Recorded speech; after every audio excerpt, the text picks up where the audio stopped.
Assalamualaikum warahmatullahi wabarakatuh. Perkenalkan, Taruni Madi atas nama Rahmatul Ilmi, kelas Nautika 3C NIT 2241057. Di sini saya akan menjelaskan satu topik, yaitu jaringan komputer dan perkabelan. Langsung saja kita masuk ke dalam topik pembahasan. Di sini kita akan membahas 3 topik. Yang pertama yaitu jaringan-jaringan komputer, yang kedua kelebihan dan kekurangan, yang ketiga jenis kabel jaringan. Yang selanjutnya yaitu yang pertama jenis-jenis jaringan komputer. Berdasarkan sumber informasi data, jaringan terbagi menjadi 2, yaitu yang pertama jaringan terpusat. Adalah jaringan yang terdiri dari komputer klien dan server, di mana komputer klien yang berfungsi sebagai akses sumber informasi yang berasal dari satu komputer server. Yang kedua yaitu jaringan terdistribusi, merupakan suatu jaringan terpusat yang saling terkoneksi antara setiap servernya yang dapat diakses melalui komputer klien yang membentuk sistem tertentu. Selanjutnya yaitu berdasarkan topologi. Definisi topologi adalah susunan lintasan data yang mengalir dalam suatu jaringan yang secara fisik menghubungkan simpul satu dengan yang lain. Yang pertama yaitu topologi bus, yaitu menghubungkan komputer dengan satu kabel dengan topologi menyerupai seed bus. Data yang dikirimkan dari sentral atau pusatnya hanya tertuju pada klien yang dituju. Yang kedua yaitu topologi ring. Transfer data yang membentuk topologi seperti lingkaran cincin, node atau titik berfungsi sebagai repeater diteruskan ke node.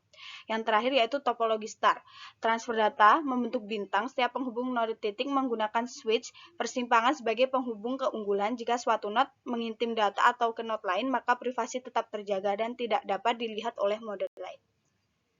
Selanjutnya yaitu topologi mesh. Topologi ini cocok untuk user yang banyak, biasanya disebut topologi jala. Topologi ini juga jika mengirim data, semua user dapat menerimanya. Terdapat kelemahan, terdapat urutan kabel yang rumit. Dan yang terakhir harus menggunakan pengganda port di PC. Yang selanjutnya yaitu topologi tree, yaitu topologi ini berbentuk seperti pohon. Gabungan dari beberapa topologi star disusun dengan topologi bus.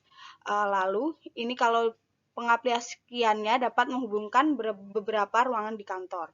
Yang terakhir yaitu topologi hybrid, merupakan gabungan dari beberapa topologi yang dihubungkan menjadi satu menjadi sebuah jaringan.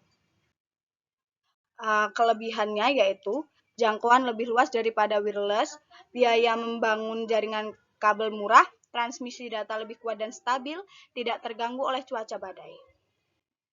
Untuk kelemahannya yaitu topologi ini jika membuat jaringan luas itu butuh kabel yang banyak, lalu maintenance lebih sulit, rawan digigit hama, dan peletakan kabel yang berantakan karena banyak. Jenis-jenis kabel jaringan yaitu pertama koaksial, kabel untuk menyambung televisi dan antena. Kabel koaksial dapat diartikan sebagai suatu media untuk transmisi data dan menyalurkan melalui sinyal listrik. Yang selanjutnya yaitu UTP, Unisled Twist Pair, yaitu jenis kabel ini merupakan kabel tanpa pelindung bagian dalam kabel. Yang terakhir yaitu yang selanjutnya STP, Shielded Twist Pair. Jenis kabel ini memiliki lapisan aluminium foil berguna melindungi dari gelombang elektromagnetik yang mengganggu kerja kabel ini.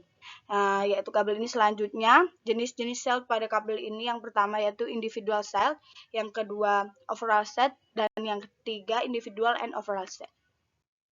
Yang terakhir yaitu kabel fiber optik, terbuat dari serat kaca tipis, dia ini mudah patah, dan yang selanjutnya transfer datanya paling cepat daripada yang lain, dan yang terakhir transfer datanya yang stabil digunakan. Oke, sekian yang bisa saya jelaskan, semoga materi ini bermanfaat. Wassalamualaikum warahmatullahi wabarakatuh.